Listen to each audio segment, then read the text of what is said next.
नमस्कार, मेरा नाम है सुधीर और आप देखना शुरू कर चुके हैं द न्यूज़ आर्टिकल। सबसे बड़ी खबर बता रहा हूँ चंद्रशेखर आज़ाद को लेकर। मैं आपको खबरें बताऊंगा दो। एक तो चंद्रशेखर आज़ाद और अखिलेश यादव के बीच क्या तनाव है वो बताऊंगा, और वहीं दूसरी खबर होगी कि आपके ज़िले में कब चुनाव होने वाला है, किस चरण में होगा वो बताऊंगा। पहले तो आप चंद्रशेखर आज़ाद जी को लेकर समझिए क्या मामला है। चंद्रशेखर आज़ाद इन दिनों जो है नगीना से चुनाव लड़ रहे हैं। वहीं एक तरफ अखिलेश यादव पीडीए का नारा दे रहे हैं कि हम दलित, पिछड़ा और आदिवासी को लेकर साथ में चलेंगे। लेकिन वहीं एक तरफ लोग जो है उम्मीदें लगाए बैठे थे कि चंद्रशेखर आज़ाद का जो है समर्थन अखिलेश यादव करेंगे, क्योंकि चंद्रशेखर आज़ाद ने एक बार जो है अखिलेश यादव के साथ चंद्रशेखर आज़ाद दिखे थे और वहीं उनका समर्थन भी किया था। लेकिन क्या इस बार आज़ाद के लिए क्या कुछ अखिलेश समर्थन करेंगे या नहीं, बड़ी खबर है। फिलहाल खबर तो ये है कि समाजवादी पार्टी ने अपना कैंडिडेट आज़ाद यानी चंद्रशेखर आज़ाद जी के सामने उतार दिया है, जिनका नाम है मनोज कुमार। वो भी अब नगीना सीट से चुनाव लड़ेंगे। लेकिन बड़ी बात तो ये है कि जिस तरीके से अखिलेश यादव दलित, पिछड़ा, अल्पसंख्यक की बात करते हैं, वहीं एक तरफ अखिलेश यादव जो है आमने सामने का वार भी करते हैं। तो कैसे ये जो है पीडीए का नारा होगा। फिलहाल इस पर लोग भांति भांति तरीके की अपनी प्रतिक्रियाएं भी दे रहे हैं।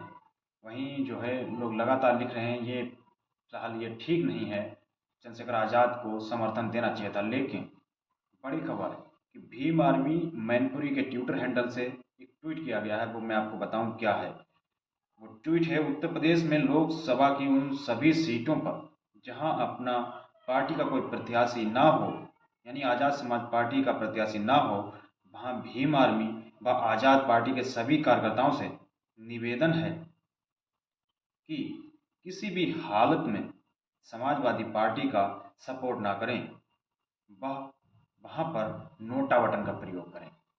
फिलहाल ये इस ट्विटर हैंडल से सीधा मतलब कहा गया है कि किसी भी प्रकार से समाजवादी पार्टी का अब जो है समर्थन ना करें, क्योंकि अखिलेश यादव लगातार दलित विरोधी रहे हैं, ऐसा ये कहना चाहते हैं और लोग कहते भी हैं।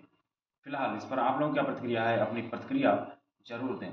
फिलहाल आज़ाद समाज पार्टी के मुखिया चंद्रशेखर आज़ाद जी ने क्या ट्वीट किया है वो मैं आपको बता रहा हूँ। चंद्रशेखर आज़ाद जी ने ट्वीट करके कहा कि जो कमज़ोर होते हैं वही किस्मत का रोना रोते हैं, जिन्हें उगना होता है वो पत्थर का भी सीना चीर कर उगते हैं। ये बड़ी खबर है। इस पर लोग प्रतिक्रियाएं भी दे रहे हैं। वहीं एडवोकेट जो है अरविंद प्रताप इस पे क्या लिख रहे हैं। जो अरविंद प्रताप एडवोकेट है वो लिख रहे हैं, बिल्कुल सही कहा भीम आर्मी चीफ जी।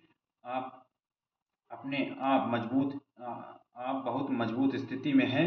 बेहतर ये होगा कि किसी के सामने घुटने टेकने की इच्छा कि आप अपनी ही पार्टी के सिंबल पर, मतलब किसी के सामने घुटने टेकने की कोई ज़रूरत नहीं है। अपनी ही पार्टी के सिंबल पर चुनाव लड़िए। आपके समर्थक भी आपका भरपूर सहयोग करेंगे। किसी के सामने रोना बिल्कुल ठीक नहीं है। ये इनके लिए जो है प्रतिक्रिया दे रहे हैं। और मैं आपको बताऊं कि अब जो है चंद्रशेखर आज़ाद एक तरफ होंगे और एक तरफ मनोज कुमार, ये आमने सामने की टक्कर होगी। फिलहाल इस पर लगातार लोग प्रतिक्रिया दे रहे हैं कि अखिलेश यादव को ऐसा नहीं करना चाहिए था, क्योंकि अखिलेश यादव को समर्थन किया था भीम आर्मी के चंद्रशेखर आज़ाद ने।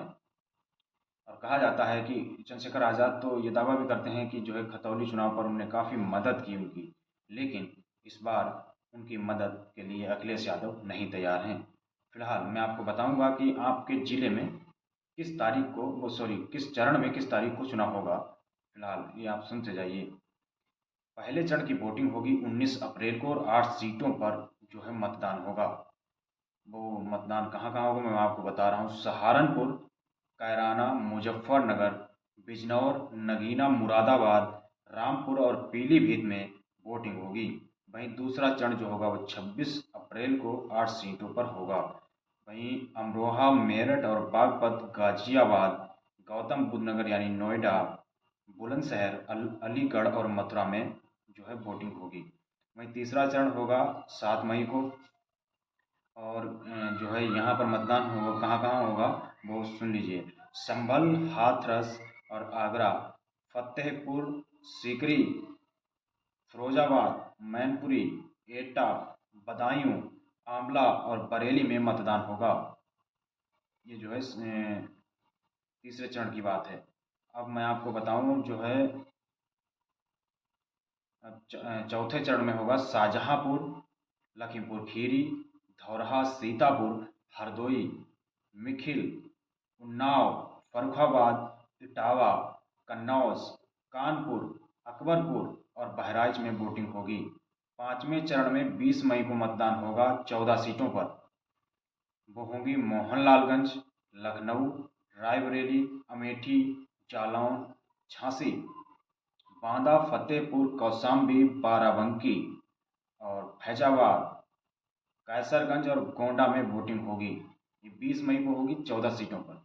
मैं आपको बताऊं छठा चरण जब स्टार्ट होगा तो छठा चरण 25 मई को 14 सीटों पर वोटिंग होगी।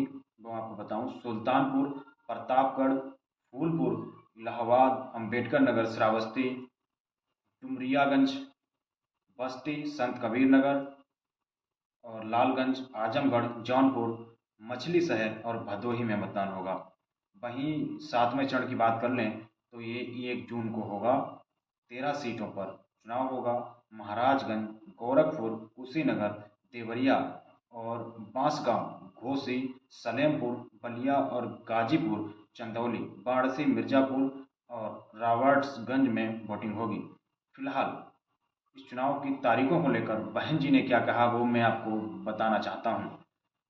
बहन कुमारी मायावती जी ने कहा कि जो है जिस तरीके से चुनाव करवाया जा रहा है मैं इसका स्वागत करती हूँ, लेकिन ये अगर 3 से 4 चरणों में करा दिया जाता तो शायद इससे धन की भी बचत होती और जो है सांप्रदायिकता भी, जातिवादी लोगों से भी जो है ज़्यादा दिक्कत नहीं आती। फिलहाल इस पर जो है आप लोगों की क्या प्रतिक्रिया है, अपनी प्रतिक्रिया ज़रूर दें।